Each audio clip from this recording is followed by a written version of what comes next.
In the Atlanta, Georgia area, some landlords are dealing with an eviction court backlog so large that they have to pay their tenants rent for them for more than a year. I'm Tony, and this is Real Estate Investing and Landlord News.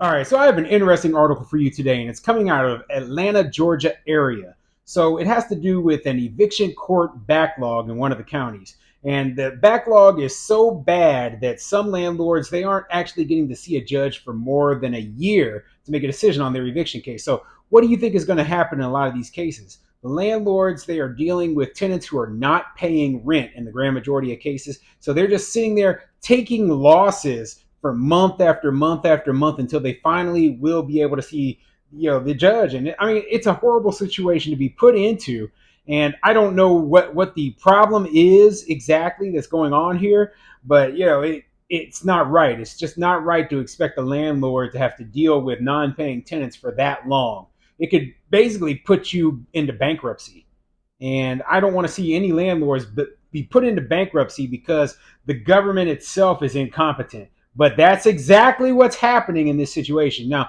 I expected this sort of thing to be happening in a place like California, where they would try to slow roll the whole eviction process to keep tenants housed, as they always say, right? They're like, oh, we have to keep them housed. They're going to end up homeless. But I didn't expect to see this sort of thing out of Georgia. I mean, the one thing that really bothers me about it is that, hey, where can you go where you're treated right? And a lot of the times I was recommending, hey, like, look down south, look to states like Georgia. And now if I made that recommendation to some people, well, they could be getting screwed over. So it really is one of those things where you really just you don't know what's going to happen until you see the situation just occur. So before I get into the article, go ahead, hit the like and subscribe button, maybe leave a comment down below. Let me know what you think. What do you think of an eviction court backlog that's basically leaving these non-paying tenants in a place for months or more than a year in some cases? Okay, in my opinion, you should be able to sue the court or something. Just get your money back, because you are paying the rent for these people while they stay in your property, and that means you're losing thousands of dollars. You're not able to pay your bills. You're not able to do anything. Everything's coming out of your pocket. So you're paying for your home as well as for the tenant's home, and they get a free ride. So yeah, it's the government's fault. You aren't allowed to illegally remove them or remove them without an eviction order. So yeah, you should be able to sue the government for compensation. My personal opinion. Okay, so anyway, let's get into this article. This article is coming from AtlantaNewsFirst.com, and it says, eviction court backlogs are devastating, Metro Atlanta landlords say. The delays don't end in the courtroom. Once a ruling is issued, all evictions in Georgia must be supervised by a marshal or sheriff's deputy. Some of those agencies are also playing catch up.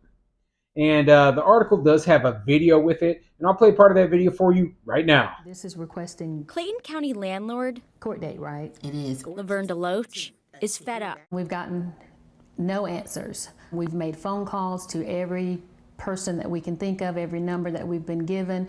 We've just dead-ended. DeLoach says her tenant stopped paying rent in October. She filed for an eviction in December. 6 months later, she was still waiting for her day in court. I think maybe Clayton County needs to reevaluate their systems or their processes, and I think they need to be restructured, and I think there should be some accountability. Clayton County's chief magistrate court judge admits that there is a backlog, due in large part to COVID, but says the county has hired more judges and added more eviction calendars to eliminate the caseload. It is devastating financially. It is very frustrating. Over in DeKalb County, landlord Vladimir Yampolsky also filed for an eviction in December. 7 months later, his tenant is still living in his home. And they are sitting there, not paying rent. They don't have any incentive to move because they know it may go forever. Both Yampolsky and DeLoach are not corporate landlords. Yampolsky is a retired music teacher, and DeLoach is a former healthcare provider. Both invested in real estate to save for retirement. And now, they're worried about foreclosure. We're borrowing money to pay for mortgage. We're in the red. We're about to lose our house. All right, you saw the video. Let's get into the article.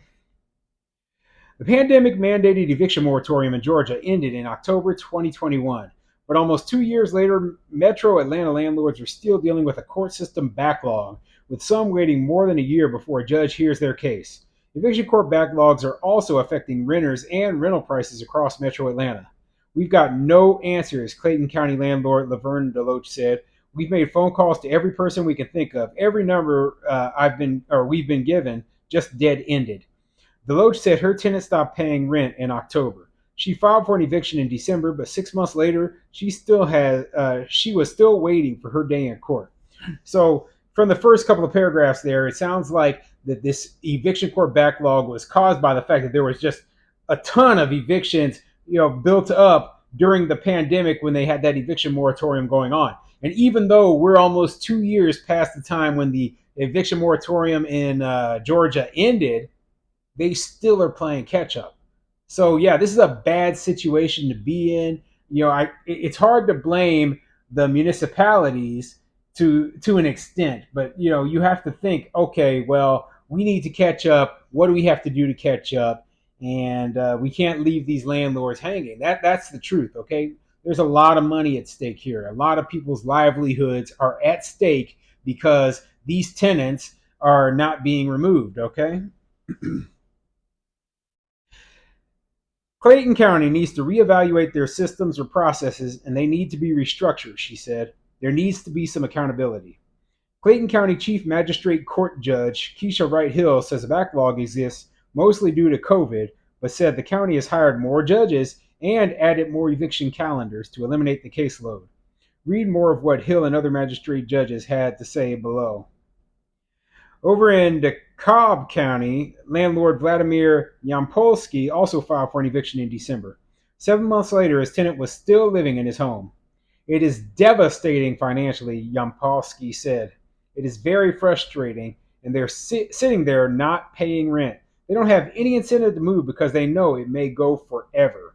And he's absolutely right. Okay, the tenants, they know this problem is existing as well. So if it comes to the point where they are unable to pay the rent, they know they're not going to be forced out immediately. So let's say the eviction courts are caught up. I wonder how far behind are these marshals or the people who are actually executing the evictions. How far behind are they? Because if they're behind, that could be additional months that are added to the whole process. So if landlords are sitting here and they're waiting for a year or more, I mean, think about it. If the rent's $1,000 a month, you're down an additional $12,000 just waiting for the courts. That doesn't even include the amount that was owed to you before you filed the eviction. So yeah, and I imagine the tenants are tearing these properties apart. They're just ripping these places apart on top of that. So yeah, landlords could be out tens of thousands of dollars pretty easily with this whole nonsense of not having a court date. So it sounds like they did hire more judges, and they're trying to get the backlog taken care of, but they're not doing enough. And I agree with the landlord in this story who said somebody needs to be held accountable. So in my county here in Nebraska, I don't know if it's the same way down in Georgia, right? But these judges are elected, and you can not vote for them. That would be the easiest way to hold somebody accountable. Neither Yampolsky nor Deloach are corporate landlords. Yampolsky is a retired music teacher, and Deloach is a former healthcare provider. Both invested in real estate to save for retirement. Now both are worried about foreclosure. So yeah, and that's the truth behind a lot of landlords, okay? Most landlords out there, the ones who are dealing with these sort of problems, they're the small mom and pop landlords, okay? They're the ones who, if we don't get our rent payments, then we're going to have difficulty making those mortgage payments. We're going to have difficulty, or if that is your source of income, you're going to have difficulty paying your bills. So I think the impression that everyone has is that, oh yeah, most landlords are these big corporations. No, the big corporations, they own a lot of units, but they don't make up the majority of landlords. Most landlords are small mom and pop landlords, and they're the ones who deal with the consequences the worst when a tenant doesn't pay. That's why I sit here on these videos. I represent the small landlords. I am a small landlord, I'm not a big corporation. I don't have a fund. I don't have tens of millions or billions of dollars. I'm just a small guy who bought some real estate, use it as my retirement plan. And you know what? I hate reading about landlords like me who are getting taken advantage of. So, yeah, interesting article. Man, I hope they get this backlog taken care of because those landlords, they're not going to be able to survive forever with this nonsense.